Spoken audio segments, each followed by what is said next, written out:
welcome to the Minority Business Development Agency's pre-application webinar for the Capital Readiness Program. This webinar is focused on budget best practices and measuring performance. Next slide. Wonderful. So let's talk about tech tips for operating within this platform. To improve video quality, please be aware that these webinars are bandwidth intensive. Please close other application browsers during this session. An example of other applications that should be closed includes Microsoft Teams, Zoom, and WebEx. Close these applications, or I should say, closing these applications will enhance your webinar attendance experience. In order to control your audio, you can do so via the media player on the lower right-hand corner of the On24 application. Next slide, please. I would like to introduce today's presenters. First, my name is Tim Walsh, and I'm the Deputy Chief Financial Officer here at MBDA. Next, I'd like to introduce Joanne Hill, the Chief of the Office of Business Development, and Efrain Gonzalez Jr., the Associate Director of the Office of Policy Analysis and Development. Thank you both. I look forward to an informative session with you this afternoon. Thank you, Tim. Next slide, please. Let's cover some preliminary information. This webinar is for informational purposes only and is intended solely to assist potential applicants in better understanding the MBDA Capital Readiness Program and the application requirements set forth in the Notice of Funding Opportunity. Now, the Notice of Funding Opportunity is a frequently referred to acronym, and its full acronym form is NOFO.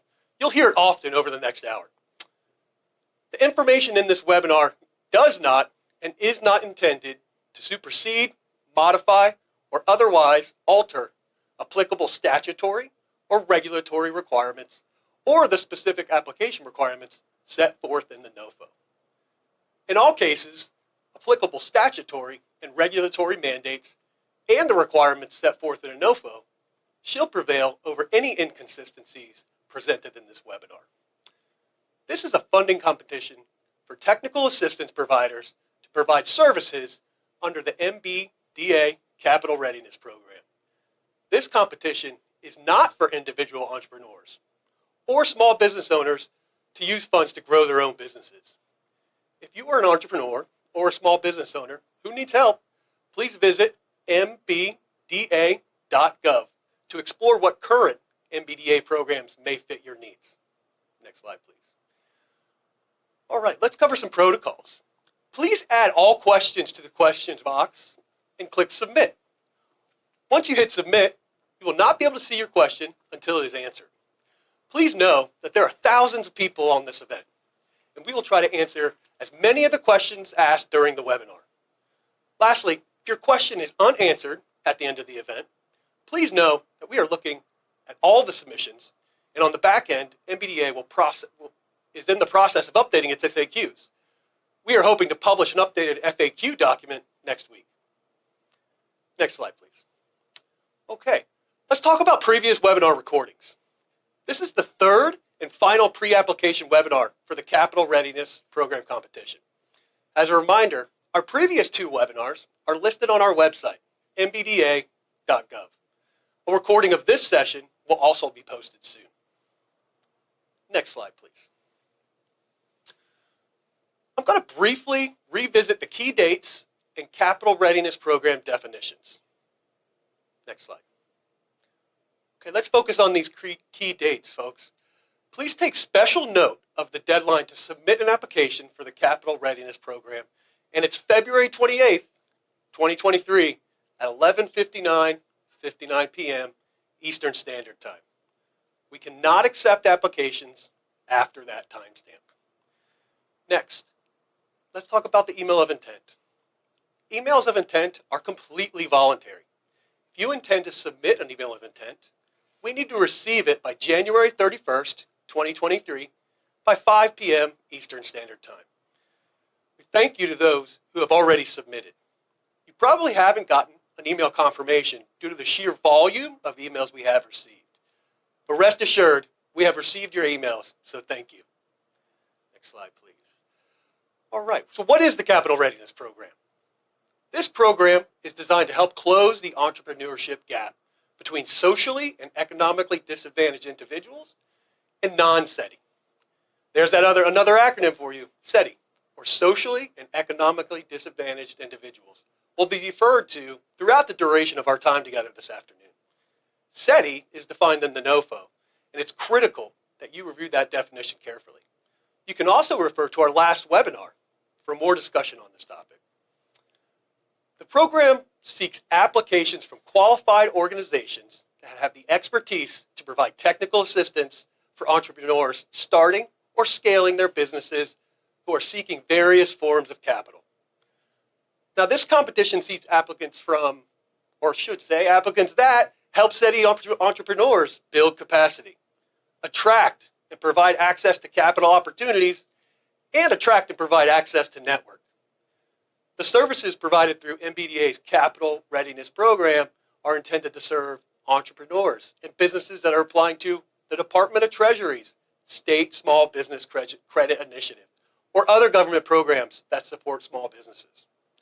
The Capital Readiness Program is funded by SSBCI, which provides $10 billion to states, territories, tribal governments to promote entrepreneurship and increase access to capital. Next slide. Let's talk about service models. So these proposals must demonstrate activities that resemble service models of incubators or accelerators, or provide a combination of both. The incubator service model serves early stage businesses. The accelerator service model serves emerging business. MBDA strongly encourages applicants to include technical assistance for new entrepreneurs and or businesses in the early stages of the business life cycle as a part of its offerings. For examples of the service model activities, please see page 9 of the NOFO. Next, let's talk about eligible applicants. First, nonprofit organizations. Second, private sector entities, which is defined as entities that are not public sector entities. This includes, for example, for-profit entities of any type, including sole proprietorships, partnerships, limited liability companies and corporations, but does not include public sector entities such as federal, state, local, or tribal governments, agencies, or any of their instrumentalities. And lastly, institutions of higher education and a consortium of 2 or more of any of the above-mentioned eligible applicants. In a consortium application, there must be a designated lead applicant. And that lead applicant would assume primary operational and financial responsibility for the project. Now, here's an important note. MBDA is not authorized to provide cooperative agreements to individuals under this NOFO, and such requests will not be considered for funding. Moving forward, let's continue to move forward. Let's talk about the NOFO. Next slide, please. All right, the Notice of Funding Opportunity. It announces the grant opportunity. It contains details about the application requirements and procedures to request federal funding for eligible projects. Lastly, it contains the budget requirements and performance metrics requirements that we're here to talk about in this very session. Next slide, please. Now, I'm going to run through this rather quickly and talk about how to find the NOFO. First, you can visit mbda.gov, our website, or you can search the acronym MBDA on grants.gov. Once on grants.gov, select the opportunity number to see the synopsis and full NOFO text. It's under the Related Documents tab. Next slide, please. So once you've navigated through the grants.gov portal and clicked on the link to download the full NOFO, you'll have this PDF that you see on your screen in front of you. This is the NOFO. It's long, over 40 pages, so please read it carefully. Moving right along. All right, now that we've settled into our hour-long session this afternoon, I'd like to invite MBDA's Chief of Business Development, Joanne Hill, to highlight the budget best practices. Joanne? Thank you. Thank you, Tim. So, let's talk about budget best practices, and let's start with what funding is available for this grant. Available grant funding is $93.5 million over the 4-year period. The number of anticipated awards will range between 35 and 46. This will be a 4-year award cycle program, and the performance period will run from 2023 to 2027. Awardees will get access to annual funds for each budget year. Funding will be dispersed to each recipient contingent upon the recipient's performance, including securing the required matching funds that we will talk about a little later. Next slide. So how much funding can I request? The maximum amount of federal funding any application can request is $750,000 per year for a total of $3 million over the 4-year period. Although there is no minimum required yearly budget for your proposed project, remember that MBDA seeks to fund holistic, realistic projects, not one-off services. MBDA encourages applicants to propose activities that justify a federal funding request of at least $500,000 per year. We're looking for ambitious, comprehensive projects here. A much smaller year budget amount just probably would not be able to get the job done. Next slide, please. What are the non-federal cost share requirements? The required non-federal cost share, also commonly referred to as matching funds, matching share, non-federal cost share, or non-federal share, is calculated as a percentage of the total federal funding that the applicant requests. Essentially, this cost share means that the funds you raise for the proposed program, that are coming from sources other than the federal government. The cost share funds could come from your own funds, or it could come from third-party sources, and we'll talk more about that.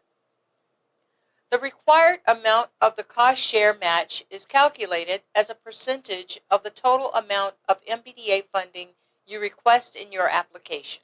For example, let's look at the table on this slide. It is also in the NOFO. As explained in the table, applicants that request up to $500,000 per year, so $2 million total over the 4-year period, will be required to provide a 10% non-federal cost share match.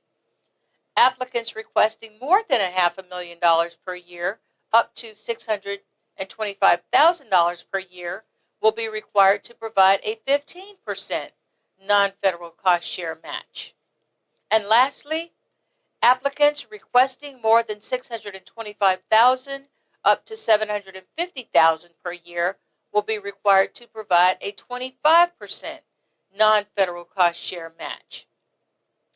So for example, if you apply for and are granted $500,000, $500,000 a year from the Capital Readiness Program for a total of $2 million over the course of the program, you would be in Tier 1 funding. So, you'd be required to provide a 10% cost share match of $2 million that translates into $200,000. So, over the course of the 4-year program, you would be required to provide $200,000 of your own contributions or contributions from third parties. That's $50,000 per year. We'll talk more in the next slides about what forms those contributions could take, which include cash, services rendered, office space, equipment, etc. Please review sections 2A and 3B of the NOFO carefully for important rules governing non-federal cost share and matching requirements. Special note, please also review the Code of Federal Regulations at 2 CFR Section 200.306 for more information. Next slide, please. So let's talk through a few points related to this non-federal cost share match. For a full explanation, please go to the Code of Federal Regulations. This is just a few helpful tips here that we're going to share with you. So the non-federal match can be from cash, including through project revenue. So for example, if you charge revenues for services rendered under the program, or in-kind sources. MBDA has no preference as to the source of the non-federal match share so long as it complies with 2 CFR 200.306. If you plan to use funds you have received from other federal financial assistance programs to meet the match requirement, you must ensure that those programs allow funding to be used for cost-sharing purposes. Again, you must ensure that those programs allow use of those funds for cost-sharing matches. The CFR gives important information about how to value property and services included in the non-federal match. Again, please see in reference to CFR 200, Appendix E. Volunteer services furnished by third-party professional and technical personnel, including consultants and other skilled and unskilled labor, may be counted as cost-sharing or matching if the service is an integral and necessary part of an approved project or program. Again, see the CFR 200, 2 CFR 200 for more information. It's also important to note that you cannot double count under the cost share matching, and your indirect cost rate neither can be double counted. Next slide, please. So let's talk a bit about matching share requirements and commitments. At the time of the application, applicants must indicate their commitment to the non-federal cost share and submit a plan that demonstrates their ability to meet the required matching share over the course of the 4-year program period. This plan includes identifying all sources of funds, including but not limited to current assets, prospective income streams, including but not limited to program fees, cash or in-kind contributions from the applicant or a third party. What this section means is that you do not need to have a commitment for all matching funds you plan to use for this program at the time of the application. However, what you do need is to show that you have a well thought out, detailed plan for how you plan to meet the match requirements. The NOFO will also allow applicants to request a waiver of some or all of the cost match requirement. Note, if you intend to request a waiver, you must submit a waiver request with your application, including a justification for the waiver, supporting documentation, and the amount being sought. MBDA will only grant waivers if it determines in its sole discretion that the applicant has demonstrated a showing of substantial need for the waiver amount that's being requested. Note, if you request a waiver, it's not guaranteed that MBDA will grant it. So, if you want to still be considered for funding in the event that your waiver request is not granted, you need to also submit a plan to meet the matching share requirement if your waiver is not granted. And take a look at the last bullet point here. It's important to keep in mind that if you are chosen for funding, your ability to meet your required federal cost share is a condition for continued funding. What does that mean? This means that if you are not able to meet the cost share federal share match, your award may be terminated. It's a critical point. Next slide, please. Let's delve into calculating your annual budget, the fun stuff here. So I just talked a lot about the matching share and cost share. Let's put this all together. You're going to be putting together your budget. There are two components to the budget, the federal share that you're requesting from MBDA for each year of the project and the cost share or federal matching share that you will provide. So, when you're filling out your budget documents, make sure you account for both portions of that annual budget, the federal share and the non-federal share, or the cost share. Your total annual budget equals your annual federal funding requested plus the required non-federal share. So here's an example. If you request $500,000 per year in MBDA funding, then the total yearly budget for all budget documents should reflect $500,000 plus 10%, since you would be in Tier 1. So $500,000 plus $50,000 is a total of $550,000 per year, which means that you should budget for $550,000 total per year for each of the 4 years.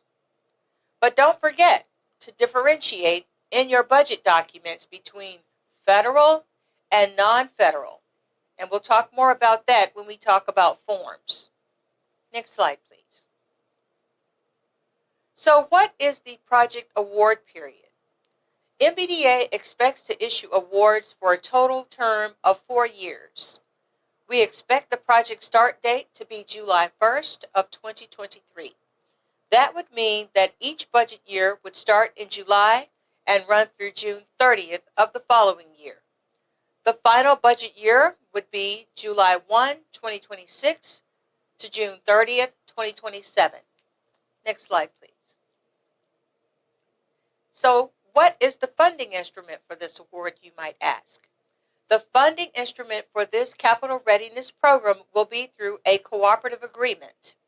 Essentially, that means that MBDA will be substantially involved in the activities of the program throughout the life cycle of the program. I know some of you may be used to federal funding through grants, which means that the awarding agency is not involved in the activities after making the funding award. That is not the case for this program. MBDA's role will be substantive, including the roles listed on this slide. So, for example, MBDA will provide training and guidance throughout the program. We will also anticipate facilitating collaborations with other MBDA programs and initiatives. We'll also help you coordinate and collaborate with other federal agencies and their subject matter experts and programs. And lastly, MBDA will also conduct significant performance monitoring and program evaluations, on-site visits, etc. Next slide, please. So what budget forms are required, you're asking? You know, we're talking about this budget. What are the forms that are required? Let's talk about that. We've seen questions come up in the chat so far regarding these forms, but let's talk a bit. Here is the list of the budget forms that are required. This list is also found in the NOFO, so please review these forms and the lists carefully. Now, let's talk about the forms a bit. We wanted you to see what the forms look like, so we included screenshots on the upcoming slides. I know they're hard to read. I'm giving you that in advance, but these forms are available online. Next slide, please. So this form, the 424, this is not the 424A. This is the standard form 424, which is known as the Application for Federal Assistance. Please ensure that all the highlighted fields that you see here on the screen in yellow, ensure that those highlighted fields are completed. If you miss one of them, your form is incomplete. Given the time that we have here, we can't go through each of these fields, but please review this form very carefully as you complete it. And remember that this form will be a consolidation. I want to repeat that. This form will be a consolidation of all 4 years of the total funding request. So, for example, if you're requesting $500,000 for years 1, 2, 3, and 4, this form would reflect $2 million. Okay? Very important. As well, please ensure that the authorized operator representative's information is complete, including the contact name, the contact information, the address, the EIN, or the TIN numbers. Next slide, please. The SF424A, very important form, another one. Let's focus on the 424A, budget information for non-construction programs. This is a 2-page form, and you will have one 424A for each year of the program. This form is reviewed with the budget narrative, so please ensure that the information is broken down by cost, precision, and accuracy. For example, please ensure that the staffing line items include salaries, fringe benefits, travel, equipment, including computers, office supplies, printers, paper, etc. As well, critical point. Please ensure that you clearly label at the top of the page for the SF424A year 1, year 2, year 3, and year 4 for each of those years, separate and apart documents for the 424A for each one of those years. As well, when you get to the budget narrative, you will also include, in Section A, the budget narrative summary, you'll include the federal share as well as the non-federal share in the SF424A. Critical point. When you're completing this 424A, please have backup to help you with this so you can dive deep and focus on the numbers. The budget is, again, one of the most critical documents in your application. In addition to all the stuff we talked about in webinars number 1 and number 2, the budget is extremely critical. In Section B, you'll include the budget categories that are listed. What you want to make certain you do in Section A of the 424A, I will emphasize, please ensure that you list the federal amount. Please ensure that you itemize each of the items that will make up your budget. That's under Section B of 424A. Next slide, please. Here's the second page of the SF424A. The second page, I'll highlight a couple of things here that are very important. In Section C, you will include the non-federal cost share that you will be providing. Examples may include shared office space that is being provided by a partner. If you have in-kind resources, you will need to include a letter of commitment from that partnering entity and translate that service, in this case office space, into dollars. Letter of commitment, translate into dollars what that means. Might be by square footage, etc. Also, in Section F, this is where you put your indirect costs that you're charging to the project. See the NOFO for important information about proposing indirect costs and the required documentation you need to provide. There are partners who have indirect costs, typically universities, others that are using shared space, etc. Please, please, please read the NOFO if you're going to have the section that references indirect costs to learn what the requirements are and documentation that you will be required to submit. Next slide, please. You'll also need to fill out the SF424B. Review this form carefully. This is what it looks like. Again, it's hard to read, but please make certain that you complete this form and complete it online. And I wanted to make just one final point about the section that deals with the non-federal cost share under Section C. Please ensure that you itemize by quarter. You will see the total number for the comprehensive amount, but then you will see 4 periods in Section C, those periods of quarters 1, 2, 3, and 4 of a given year of the award are meant for you to itemize how you will be drawing down funds to be used to fund the program, including the federal amount as well as the non-federal. And now we're going to talk about the budget narrative. Next slide.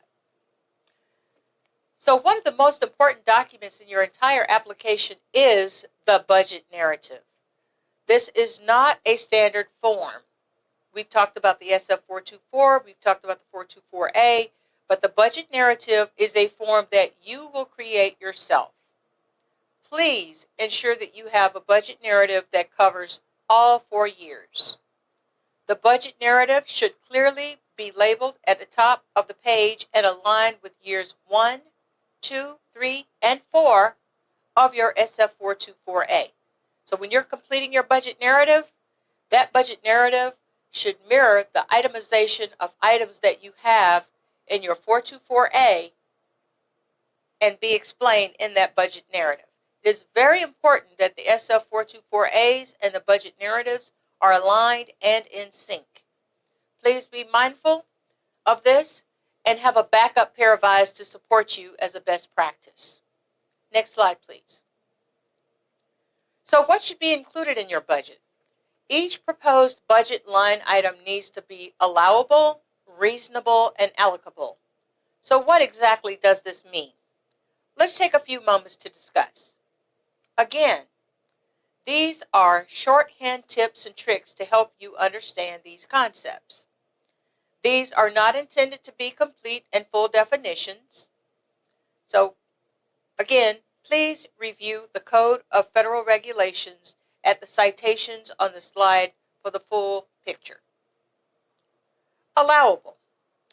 Allowable is essentially the cost permitted under the law and the terms of the program.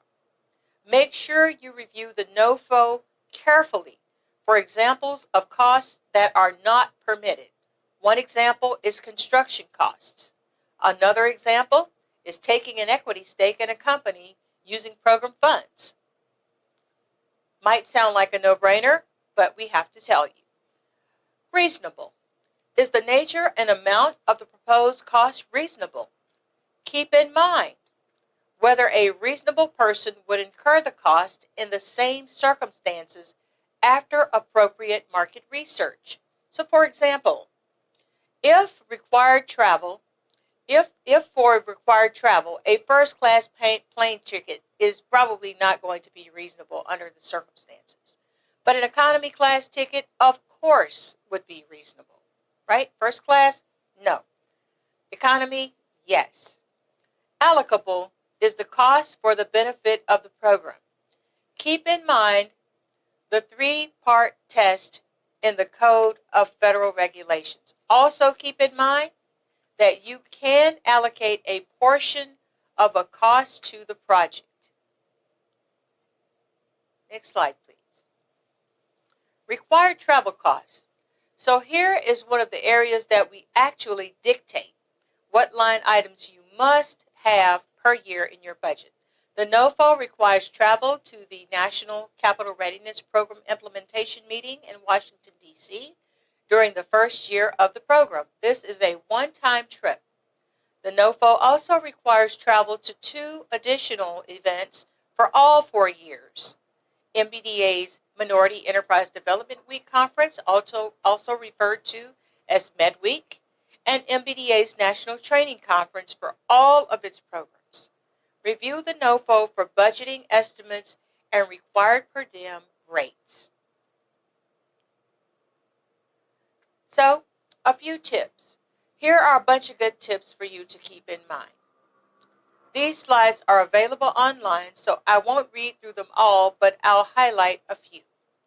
It's critical that you begin your SAM.gov registration process immediately. If you have not done so, do it today. Also, in grants.gov, give yourself 5 or more days to submit your application. There are good FAQs and resources on SAM.gov and grants.gov to help you through these processes.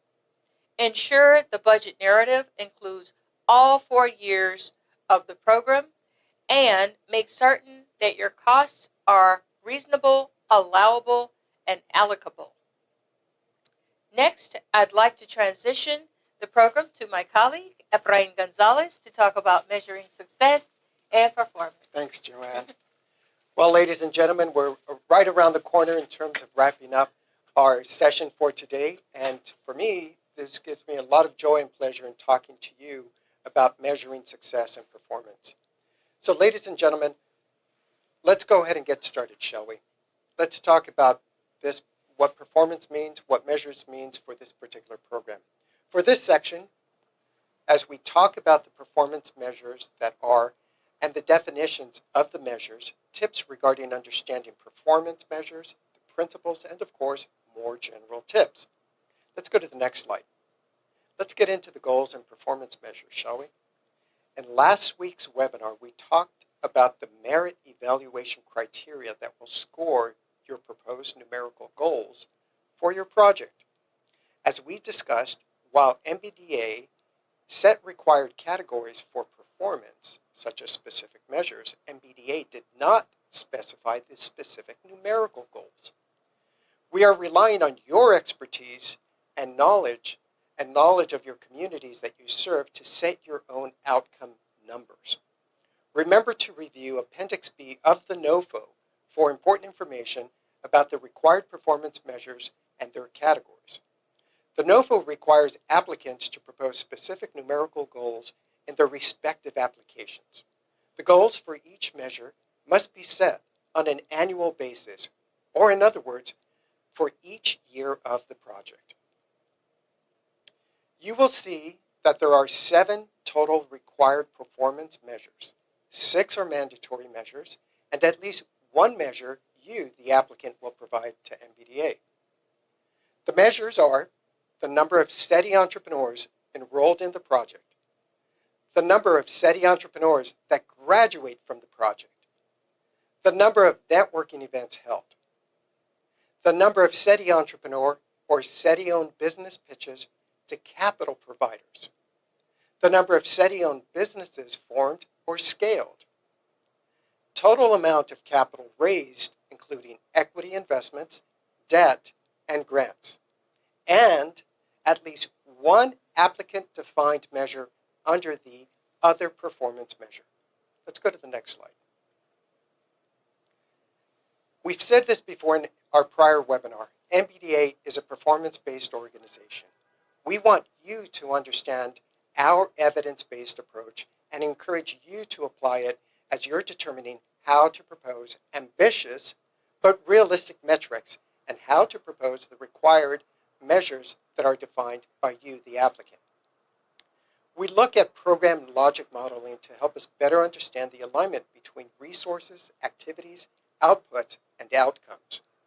And by measuring certain items, we can better determine if the actions the program is taking will achieve desired outcomes and or leads to outputs or the tangible direct products of the program's activities. And from there, outcomes where we can measure the expected changes among the SETIs served as a result of the program. Let's go to the next slide. Thank you. So let's dive deeper into what measures mean. In other words, what is their definition? For this section, I'm going to ask my colleague Tim Walsh to join me and to talk a little bit more about the measures themselves and defining them. Tim, ready to get started? Let's do it. All right, let's do it. So, Tim, the number of SETI entrepreneurs enrolled in the project. This measure focuses on the number of SETI entrepreneurs enrolled in the awardees project during the budget period. Fantastic. The next measure is the number of SETI entrepreneurs that graduate from the project. This measures the number of SETI entrepreneurs who complete the project's curriculum or modules. That seems simple and straightforward to me, Tim. So I got that. So what about the number of networking events held? This item is the number of networking events held, including formal networking events and other events that facilitate the formation of professional relationships, such as formal mentorships, peer support, advisory services with a particular subject matter expertise, team arrangements, and service providers. That's fantastic. So the next measure is the number of SETI entrepreneurs or SETI-owned business pitches to capital providers. This is the number of pitches made by SETI entrepreneurs or SETI-owned businesses to capital providers that are made during the budget period. Fantastic. So as we think about, for our audience out there, we want to point out that these four measures are all output-based measures, right? That's what we were just talking about a moment ago. In essence, they help us to track and monitor the progress of the work activities conducted by the project itself. All of these measures require the applicant to establish the annual goals as approved by MBDA. Let's go to the next slide. Tim, we're down to the final measures. So the next one is number of SETI-owned businesses formed or scaled.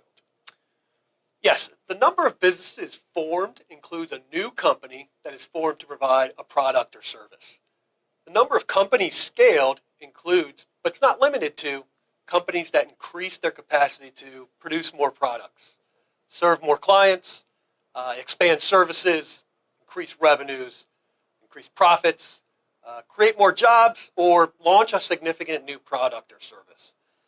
Please note, under this measure, the awardees are required to break down their reports further by each subcategory. Thanks, Tim. So this measure is an outcome measure for those of us in the audience.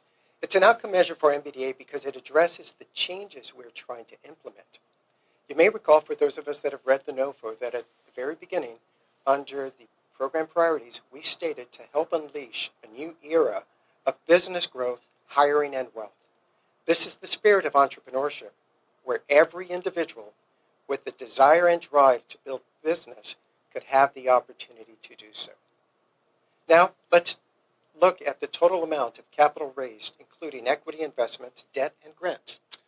So this measure is the total dollar value of capital raised by SETI entrepreneurs or SETI-owned businesses as a direct result of assistance received by the project during the budget period.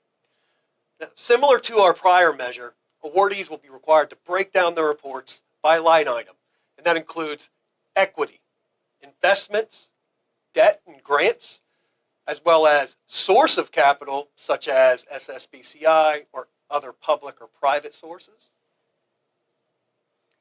Ladies and gentlemen, this measure is also an outcome-based measure. That is, the services provided helped and led to a financial benefit to the SETI firm assisted through the program. Last, we have other performance measure. This particular measure, we asked the applicant to define at least one additional performance measure to best reflect their project scope of work. Now, Ephraim, all of these measures require the applicant to establish the annual goals and be approved by MBDA. Thanks so much, Tim. Well, ladies and gentlemen, I'm cognizant of time. I want to begin to bring this session to a close and get us into our Q&A session. But before we do that, a couple of reminder tips. Let's make sure that everybody has this, if you don't mind. Can we go to, yes, thank you very much. The measures should be built from an evidence-based approach. And we want everybody to take a look at the NOFO on page 18 and the NOFO on appendix B as in boy. Now, I think a really helpful tip, if I were out there and I was thinking about how do I construct and where do I go get the information that I need, remember that the NOFO asks us to define the SETI groups that we're aiming to target. A great way to get started is by visiting census.gov and looking at the most recent decennial information. Use that as your evidence-based approach and source it. Put it down as a footnote in your application as you're submitting your proposal. Using that information helps to build the mathematical process for you to actually identify who you're going to target, where you're going to target, and how many people you're going to target. Let's also look at identifying the rationale for the proposed goals, which is what I'm discussing here, including the key assumptions that you want to use in your proposal. Be mindful. There will be calls for reporting on these measures as we go through the process and actually through the program over time. We want you to utilize your expertise and knowledge of the communities that you serve and to set your outcome numbers. Please, please, please Propose specific numerical goals in your applications for each performance measure for each year of the project. It's really important. And another helpful tip, keep in mind that when you are awarded in the first year, you probably will need a ramp-up time period. So your goals should be reflective of that time that you need to ramp up. Okay, let's go to the next slide, shall we? Fantastic. So, ladies and gentlemen, a couple of fresh reminders. We're not going to officially close as of yet, but we do want to get to the other side and get to the Q&As as quickly as possible. I'd like to remind everybody, if we can go to the next slide, please. Thank you so much. A quick reminder that the application deadline is February the 28th at 11:59 p.m., 59 seconds. We're very exact about that. And again, as Tim mentioned at the very beginning of this webinar, the reason why we do that is if your application comes in after that time, we cannot accept it. We will not review it. We cannot consider it for funding. Please keep that in mind. Be on time. The second item is, again, we encourage everybody that's out there thinking about competing for this application process and the award to submit an intent to apply. Email us with that information. The deadline for that is the 31st of January. So without further ado, what I'd like to do is to invite my colleagues again, Joanne Hill and Tim Walsh, to join me for some of the Q&As that we have received. Please. All righty. So let's go to our first set of Q&As, shall we? Great. I see one that's just come up. Joanne, I'm going to ask you this one. How do you decide if my organization will be required to raise a 10% or 25% non-federal cost match? Sure. And we covered a bit of that a little bit earlier, but essentially, the amount of cost match that you're required to provide is directly based on what funding amount you request. The percentage and the chart are on page 13 of the NOFO, so I encourage you to review them carefully. Of course, if you receive less than what you requested, your required cost match will be based on the funding you receive, not what you requested. Thank you, Joanne. Tim, it looks like we might have a prospective applicant over here, and this person is saying, can I charge client fees as part of my project design? So client fees could be appropriate under this program. Client fees could be a way of ensuring that entrepreneurs take this seriously, or to make others take your project seriously. But you're not required to charge fees. And depending on the populations that you propose to serve, it may be more appropriate to not charge fees. Now, MBDA will rely on you to justify why you are or are not charging fees. And if you are charging fees, why your proposed fees are reasonable. Essentially, it's up to you to justify what fees you will charge and why they are appropriate. One of the key things for you to remember is that you cannot charge fees so high that program-funded services and activities become inaccessible to a broad range of SETI entrepreneurs and SETI-owned businesses. Tim, that was really comprehensive. Thank you so much for that. Joanne, this prospective applicant says, can I use earned income to meet all of the match requirements? And the answer is yes. You can use earned income or revenue generated from client fees or other appropriate fees in this project, as long as you have a reasonable and realistic plan to meet the match requirement. MBDA does not have a preference as to how you meet that match. However, I want to emphasize what we said before. A project cannot charge fees so high that the program-funded services and activities are not accessible to a broad range of SETI entrepreneurs and SETI-owned businesses. Make sure you keep that in mind as you propose your fee structure and your activities under this program. Also, if you elect to charge fees, you might earn more from those fees than what you propose to use for your cost match. If that's the case, you must take the additional revenue and use it to carry out additional activities under this program. Take a look at Section CFR 200, Section 307 of the Grants Uniform Guidance for more information. That's 2 CFR Section 200.307. Thank you, Joanne. Ladies and gentlemen, you see this is very technical in some aspect, but it's great information and it's highly important that you understand what this is about. So thank you for that, Joanne. Great information. Tim, what happens if I don't meet the match after I'm awarded the grant? Well, meeting the match requirement is a condition of the funding. So if you cannot meet the match that you committed to meeting as part of your application, it's very serious. MBDA could pull the funding for your proposed project. So it seems as if I was going to be an applicant, I'd be thinking to myself, what is the right amount that I need to estimate that I know I could take on as an applicant? I think that's the takeaway. So thank you for that, Tim. Joanne, so the next question is, when will MBDA know when winners will be required to travel?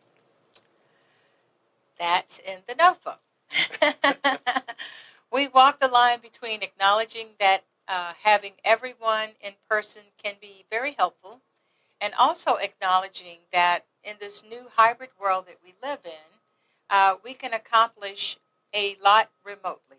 We've learned that. You are required to budget for the required travel items, though. That is a requirement.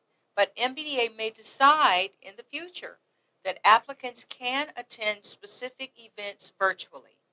MBDA will notify applicants no later than 2 months in advance, of each planned event, whether in-person attendance is required or whether virtual options for attendance is permissible.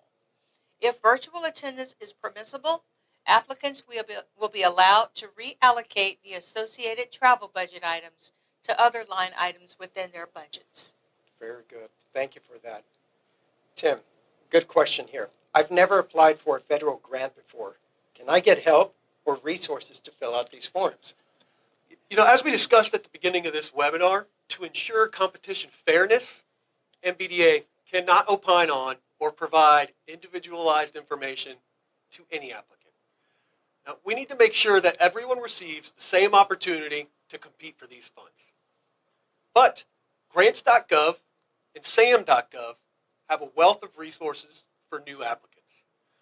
Also, MBDA's prior two webinars do a good job of walking you through the sections of the NOFO and cross-referencing other sections in the hopes to make this all tie together for organizations who have not had a lot of experience in applying for federal funding. That is excellent. Joanne, I'm going to do a two-parter on you. The first of which is when we got started with the session, I saw a question came in that said, I was confused about the 424. You're asking for 1, and then you're saying for 4. How many is it? Can you remind us? Sure, absolutely, Efrain. So for the 424A, it is 1. It is one document that includes the full amount for the 4-year term of the award cycle. That's the 424 is 1 for the 4-year cycle. That's correct. That Okay. is the SF424, not to be confused or conflated with the 424A. Got it. The 424A is the form where you itemize all of your expenses that match with your narrative, right? Right. Your budget narrative. The 424A, you need to make certain that you have on the header year 1, year 2, year 3, and year 4. And the budget that would align and sync with that, your budget narrative, also needs to have a header for years 1, 2, 3, and 4. Fantastic. So, folks, I hope you heard that loud and clear coming from Miss Joanne Hill. Take that. You could take that to the bank, quite literally. So, ladies and gentlemen, I'm going to go back to Joanne, and then I'm going to go to Tim with another question here. So, Joanne, the question is, can I be the lead applicant on one consortium application and still play a role in another application under this NOFO? The answer is yes. Believe it or not, yes. Eligible entities can submit applications for different projects or be part of multiple proposed projects as a part of a consortium. However, you should carefully consider whether you have the capacity to execute both or more than 2 projects concurrently if they are selected for the funding. You should submit a separate application for each proposed project, and ensure each application is complete. Fantastic. Thank you for that, Joanne. Tim, you're the next batter up here.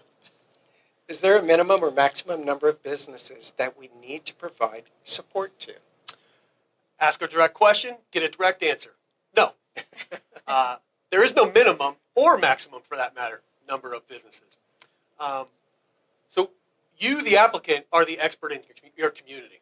And we are relying on you to propose ambitious and achievable annual performance metrics. You should provide in your application your justification for the proposed metrics and key assumptions. And ladies and gentlemen, with that, we're running short on time, so I wanted to close out our formal Q&A session. We're going to make these available in our frequently asked questions along with our website. But I wanted to thank you for joining Joanne Hill and Efrain Gonzalez for such an informative session this afternoon. I have been Tim Walsh, and thank you from all of the Minority Business Development Agency. Goodbye.